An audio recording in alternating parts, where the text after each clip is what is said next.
서울 연휴 마지막 날인 오늘로 총선이 이제 58일 남았습니다. 2월, 특히 앞으로 남은 3주가 여야 공천의 최대 분수령이 될 걸로 보이는데 한동훈 비상대책위원장과 이재명 대표가 구상하는 공천 전략은 뭔지 정치부 최지원 기자에게 물어보겠습니다.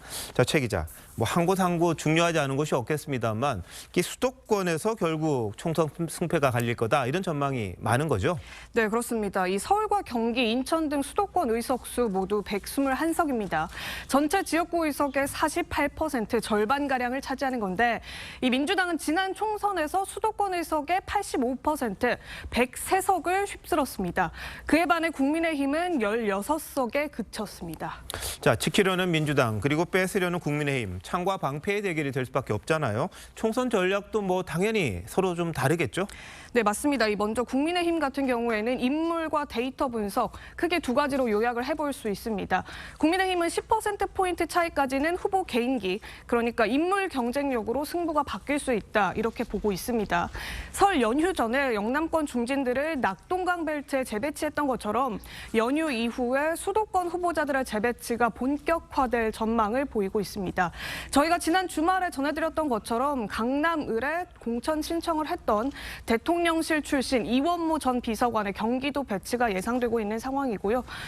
박진, 권영세 전 장관이 험지 출마를 요구받을 가능성도 제기되고 있습니다. 그리고 유승민 전 의원의 수도권 전략 공천 가능성, 이 부분도 여전히 거론되고 있다고 합니다. 네, 인물이야 당연히 그럴 텐데 데이터 분석. 이건 어떤 내용입니까? 예, 저희가 취재를 좀 해봤는데요. 취재해보니까 국민의힘은 내부적으로 수도권 지역의 투표 성향 이 부분을 파악하기 위해서 총선용 빅데이터를 분석 중인 걸로 알려졌습니다.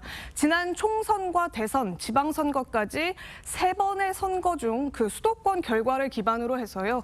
선거 구별, 더 세부적으로는 아파트별로 투표율과 인구 구성, 통신 데이터까지 조합을 해서 분석한 결과 이 결과를 수도권 후보 공천에 활용한다 이런 계획입니다. 이 사실 통신 데이터 분석 같은 경우에는 지난 총선 때는 민주당이 활용을 해서 효과를 본 내용인데 보수 정당의 선거 전략에는 아직까지는 잘 활용되지 않았던 방식이기도 합니다.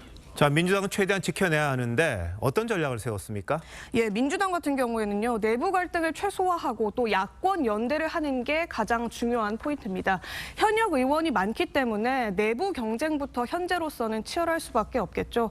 경선 불복 등을 이유로 탈당하는 현역 의원이 발생하게 된다면 여당의 어부지리로 승리를 안겨줄 수가 있는 만큼 공천 반발을 최소화하는 데 주력하고 있는 분위기입니다.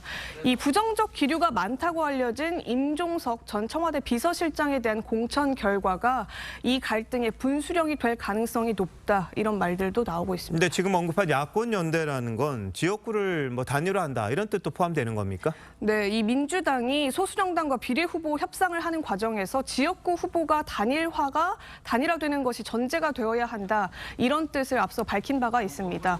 예를 들면 심상정 녹색정의당 의원의 지역구인 경기 고양갑 또 강성희 진보당 의원이 있는 전북 전주울 지역에는 그러니까 민주당 후보를 내지 않는 대신에 박빙승부 지역에도 다른 야권 후보 없이 민주당 후보만 단수로 낼 수 있게 해주는 방안, 이 부분 야권 연대로 결혼되고 있습니다. 네, 근데 조국 전 장관도 이제 큰 변수가 되는 것 같습니다. 문재인 전 대통령이 지지를 했잖아요, 사실상 창당하는 걸. 근데 민주당에서는 비례 정당을 통합해서 통합 비례 정당을 만들겠다 이렇게 이야기했는데 거기에 합류하는 겁니까? 아니면 조국 신당 따로 만드는 겁니까? 그 부분에 있어서 아직 모호성을 유지하고 있는 상황이거든요. 아직 명확한 입장을 밝히지는 않고 있습니다.